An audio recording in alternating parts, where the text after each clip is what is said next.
Hi. Now in next 20 minutes we will discuss about the major events happen in our country and in the world. We will also discuss about the geopolitical changes and world order changes we have seen in last 2-3 days. So let's start. First, as we have seen that there is a failure of for 131st constitutional amendment bill which failed in Lok Sabha itself. And if we talk about the bill, it was related to the delimitation. Delimitation is directly mean to change the number of seats, number of constituencies in any state. Like if we take example of Uttar Pradesh, there are 80 constituencies in the Lok Sabha. 80 seats from Uttar Pradesh are there in the Lok Sabha. So after coming to this bill, if it became act, so the number of seats would be changed. The second thing in the bill was also related to increase the number of the seats of Lok Sabha. Currently we have 545. It would change up to it. We were going to increase it up to 817 seats. And the third thing, it was related to provide the 33% reservation for the woman in the Lok Sabha. So this is the about the news. I want to put some important facts in front of you. So as you can see this is the salary allowance and pension of members of Parliament Act 1954 Act. It is here you can see written a member shall be entitled to receive a salary of 1 lakh rupees, and it is increased on year basis. And see this one, they are also entitled the pension after doing their job for 5 months. This is the pension start with 25,000 per month. So, and this is a official website. You can see this one. This is India Code. indiacode.nic.in. I will provide you the link in the description also. You can see by yourself. After going through the website, I have done some calculation and find out that per year a government of India expense on an MP is approximately 44 lakh per year, and there are a total of 778 MPs in our Lok Sabha and Rajya Sabha combined, and the total expense of the government is approximately 3000 crore per year on these MPs. So you can see the expense if number of seats will increase. So it is just to make you aware about the data and facts related to our politics. Now let's go to the change in the world order. Now let's talk about the change in the world order in last 2-3 days we have seen, and because of the recent conflict. So India and China held an SCO meeting. This is the meeting of ambassadors, and both the countries have decided to go ahead with the SCO matters and talk about it. So the important thing for us is the SCO, Shanghai Cooperation Organization. It is a organization of countries which were formed in 2007. In 2001, the founding members were Russia, China, Kazakhstan, Tajikistan, Uzbekistan. And in 2017, India joined as a member. In 2023, Iran joined as a member. In 2000 and recently in 2024, Iran also joined as Belarus also joined as a member. Now going ahead, talking about the next event, it is related to the change in the world order. We have recently seen that European countries are going against the US. Recently, France and UK have recently called a meeting of around dozens of countries with around 50 leaders from all over the world. They were discussing about to reopen the Strait of Hormuz, and the countries involved in the meeting were from NATO also, North Atlantic Treaty Organization. So you can see the change in the world order currently happening. The second event related to the world order is that we have recently heard about a news of Donald Trump saying something about the Pope Leo 14.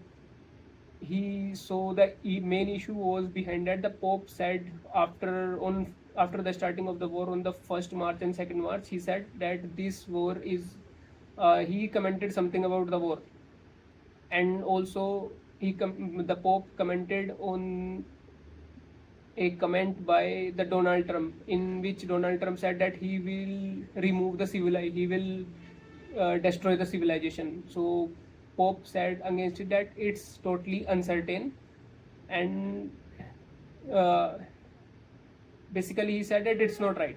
So Donald Trump said in reply that this that the Pope have to do the duty what he belongs to.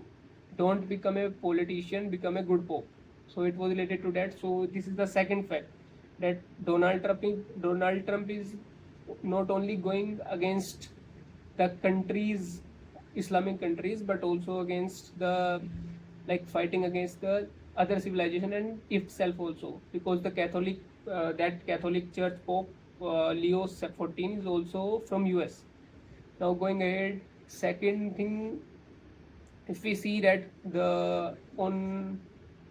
we have seen that US put sanction on the Russian oil, on the countries which were purchasing the Russian oil. 25% additional sanctions US put on the countries. But after the starting of the conflict on 11th April, on 11th March, USA allowed 30 days waiver on the sanction to purchase the Russian oil, and that was expired uh, on 11th of the April, because it was for 13 days. And recently